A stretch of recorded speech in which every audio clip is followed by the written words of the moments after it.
તો આતંકવાદી મોહમ્મદ ઉમરને લઈને મોટો ખુલાસો સામે આવી રહ્યો છે। વિસ્ફોટ કરતા પહેલા દિલ્હીની એક મસ્જિદમાં તે ગયો હતો ઉમર। આ ઉપને કહી દઈએ કે મસ્જિદમાં 10 મિનિટથી વધારે સમય ઉમર રોકાયો હતો। રામલીલા મેદાનના ખૂણે આવેલી છે ફૈઝે ઇલાહી નામની આ મસ્જિદ। મસ્જિદમાંથી નીકળી ઉમર લાલ કિલ્લા તરફ ગયો હતો। ફરીદાબાદથી દિલ્હીમાં ઘૂસ્યા બાદ અનેક વિસ્તારના લગાવ્યા હતા ચક્કર।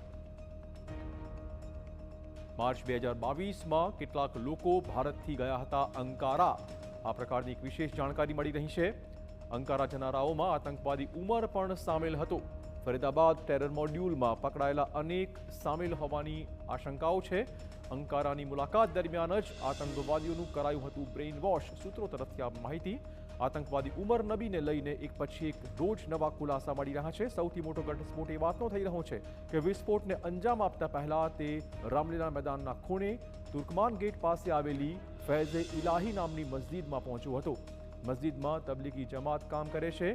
તપાસ એજન્સીઓ પાસે ઉમરના 50થી વધુ સીસીટીવી ફૂટેજ પણ હાથ લાગી ગયા છે, જેમાં આખો રૂટ મેપ સાથે આવ્યો છે કે ફરીદાબાદથી ફરાર થયા બાદ તે ક્યાં ક્યાં ગયો હતો।